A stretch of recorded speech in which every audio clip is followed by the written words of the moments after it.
تو اللہ کے نبی بھی روزہ رکھنے لگے، ایک دن کا روزہ رکھتے تھے اللہ کے نبی، لیکن پیغمبر علیہ السلام اپنے جانے سے پہلے، اس دنیا سے رخصت فرمانے سے پہلے اللہ PD Islamic Media, an Islamic YouTube channel.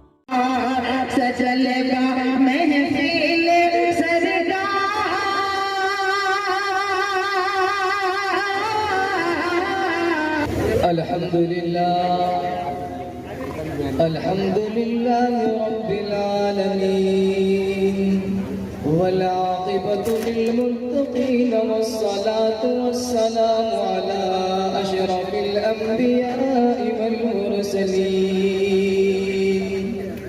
أما بعد، قال الله تبارك وتعالى في كلامه المجيد. جو گارجین حضرات ہیں ان سے گزارش ہے کہ کچھ دیر کا پروگرام رہ گیا ہے، لہٰذا آپ بھی سن لیں، آپ کی بچیوں کو بھی سننے کا موقع دیں، گھبرائیں نہ، پریشان ہونے کی کوئی ضرورت نہیں. اعوذ باللہ من الشیطان الرجیم،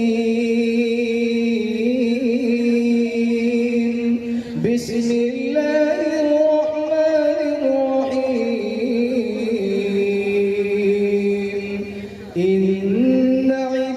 الشهور عند الله 12 شهرا في كتاب الله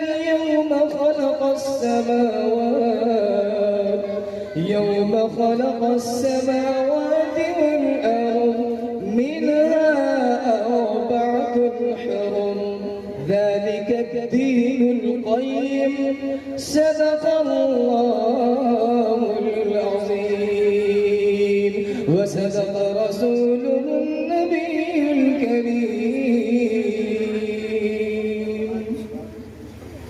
محترم سامعین کرام و معزز دانشوران اعظام اور ڈائز پر تشریف فرما علماء کرام و حفاظ اعظام و شعراء کرام، میں نے ابھی آپ لوگوں کے درمیان قرآن کریم کی ایک آیت تلاوت کی ہے، جس آیت کریمہ کا خلاصہ اور ماحصل یہ ہے کہ اللہ رب العالمین نے سال کے 12 مہینے بنائے ہیں، اور ان تمام مہینوں کو اللہ رب العالمین نے باعظمت بابرکت بنایا ہے. ان مہینوں میں سے کچھ مہینے جس کا اللہ رب العالمین نے اس آیت میں شمار کیا ہے، منہا 4 حرم، کہ 12 مہینے جن میں سے 4 مہینہ زیادہ قابل احترام ہے. ان میں سے ایک مہینہ جو اس مہینے کے بعد آنے والا ہے، جسے محرم الحرام کہتے ہیں.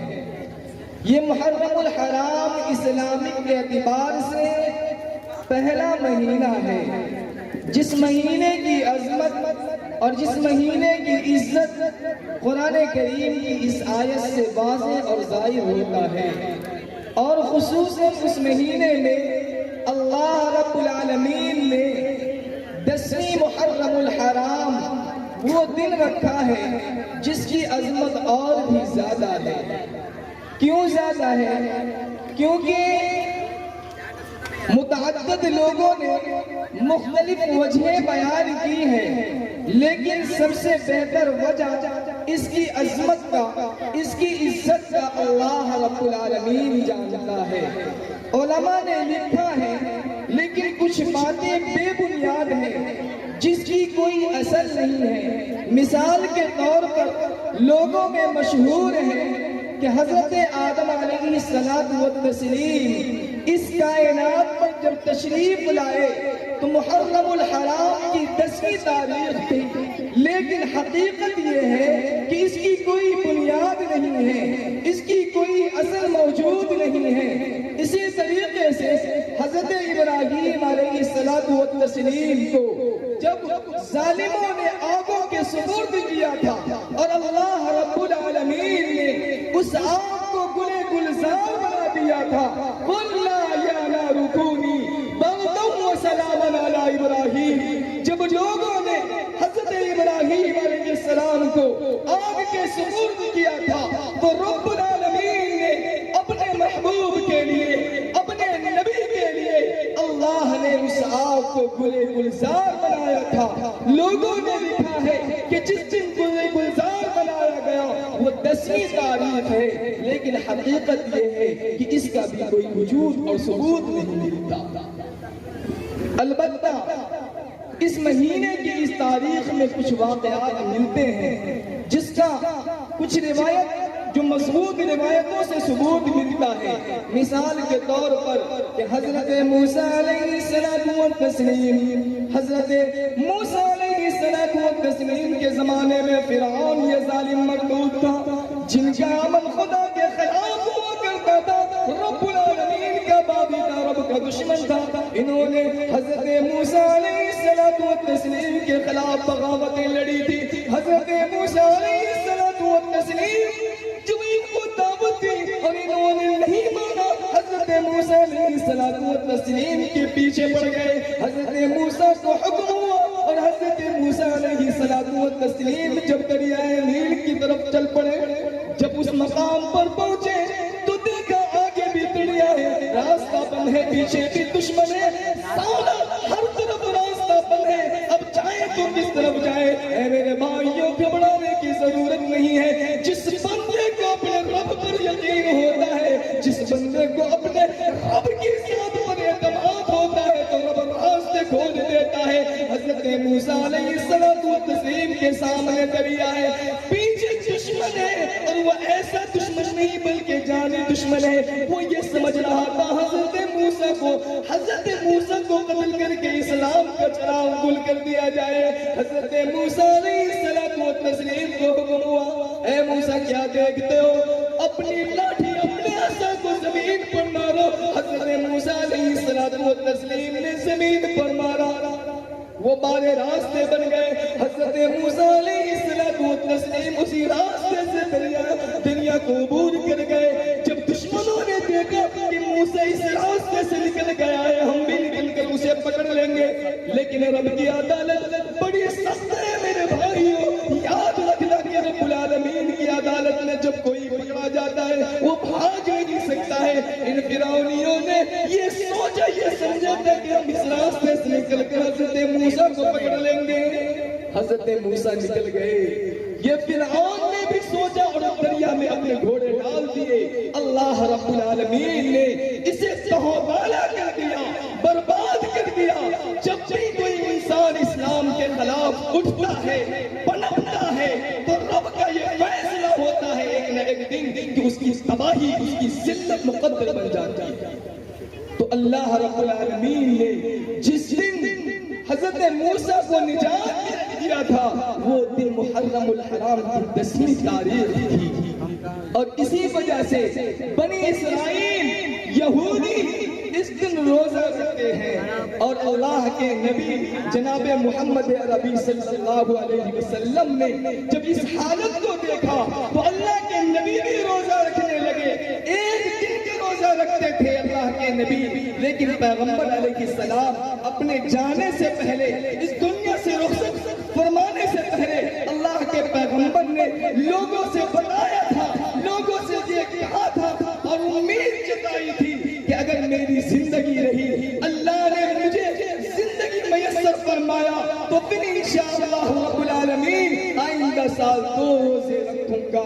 یعنی 9 محرم الحرام اور 10 محرم الحرام کو یا 10-11 کو ان دو دنوں کے اندر روزہ رکھوں گا. لیکن اتفاق دیکھیں کہ اللہ کے نبی جناب محمد رسول اللہ صلی اللہ علیہ وسلم یہ حسرت، یہ تمنا لیے تھے، لیکن اللہ کے نبی کا انتقال ان سے پہلے ہو گیا. اے میرے بھائیوں، نبی کی چاہت تھی، نبی کی محبت تھی، نبی کی عقیدت تھی کہ اگر میری زندگی ملی تو میں اس زندگی میں یعنی اگلے سال میں 2 روزے رکھوں گا. اے مسلمانوں بتاؤ ذرا سوچو تو صحیح، اگلا مہینہ آنے والا ہے جسے محرم الحرام کہتے ہیں. اس مہینے میں ہم اور آپ کیا کریں گے؟ پہلی محرم الحرام، پہلا محرم شروع ہوگا، ہم ڈول تاشد شروع کر دیں گے. اے میرے بھائیوں، کیا اللہ کے نبی جناب محمد رسول اللہ صلی اللہ علیہ وسلم نے یہی عمل میں آپ کو یہ بھی بتا دوں کہ یہ آج جو ڈھول تماشے اور گانے بجانے یہ ساری چیزیں ہو رہی ہیں، یہ کہاں سے آئی ہے؟ یہ ہمیں کس نے گفٹ دیا ہے؟ یہ ہمیں کس نے وراثت میں دیا ہے؟ میں آپ کو بتاتا چلوں تاکہ اے مسلمانوں ہماری یہ آنکھیں کھل جائیں۔ عطا اللہ شاہ بخاری رحمت اللہ علیہ فرماتے ہیں کہ معز الدولہ رافضی ایرانی نسل کا انسان بغداد کی سرزمین پر جب مسلمانوں کی حکومت تھی اس سرزمین پر آیا اور مسلمانوں کے سائے تلے زندگی بسر کیا، اور جب اس کو منصب مل گیا، وزارت کا عہدہ مل گیا، تو اس ظالم نے ایسا عمل کیا تھا کہ سارے بازاروں کے اندر یہ اعلان کروا دیا تھا کہ 10ویں محرم الحرام کو بازار بند کر دیا جائے، نان پائی کھانا بنانا بند کر دے، اور سب سے بدترین اعلان کیا جس اعلان کے اوپر آج ہم بھی گامزن ہیں، ہم بھی لبیک کہہ کے ان کی باتوں کو اپنی زندگی کے اندر لیتے ہیں۔ اس ذات نے، اس بدبخت نے، اس ملعون نے کہا تھا کہ اے لوگوں، آج سے یعنی آج محرم الحرام کی 10ویں تاریخ کو آج ہمارے معاشرے اور سماج کی عورتیں اپنے سروں سے دوپٹے اتار لے گی اور اپنے سروں کے بالوں کو ہواؤں میں لہرائے گی اور گریہ بزاری کرے گی، اپنے سینے چاک کرتے ہوئے کالے لباس میں ملبوس ہو کر شہروں کے جانب گلیوں میں اور بستیوں کے اندر طواف کرے گی۔ اے مسلمانوں، یہ کس کی بھی چیز ہے جو آج ہم اپنے تعزیہ داری کا عمل کرتے ہیں؟ سڑکوں پر، چوراہوں پر ہماری مائیں اور بہنیں بھی اس کے پیچھے ہوا کرتی ہے، اور جس قدر برائی ہوتی ہے کہ اللہ کے نبی جناب محمد رسول اللہ صلی اللہ علیہ وسلم نے اسی برائی کو رواج دینے کے لیے اس دنیا میں تشریف لائے تھے۔ نہیں میرے بھائیوں، اللہ کے نبی جناب محمد رسول اللہ صلی اللہ علیہ وسلم نے 2 تعلیم دیا ہے کہ جب 10ویں محرم آ جائے روزہ رکھ لو اور اپنے بال بچوں پر کھانے پینے کے اندر وسعت پیدا کرو۔ لیکن آج ہماری صورتحال یہ ہے کہ ہم تعزیہ داری میں رکھ کر اپنی حیا کو اتار پھینکتے ہیں۔ یاد رکھو میرے بھائیوں، جس حیا کو بچانے کے لیے اللہ کا نبی جناب محمد رسول اللہ صلی اللہ علیہ وسلم اس دھرتی پر آئے تھے، اور اس دھرتی پر آنے کے بعد ساری امتوں کو، ساری مصیبتوں کو جھیل لیا تھا، لیکن اس امت کے خاطر جو امت محمد رسول اللہ کو تکلیف پہنچا رہی ہے، جو امت محمد رسول اللہ کے روح کو ٹھیس پہنچا رہی ہے، اس امت کے خاطر طائف کے میدانوں کے اندر نبی اکرم جناب محمد رسول اللہ نے ساری اذیتیں سہلی تھی۔ اس قدر مارا گیا تھا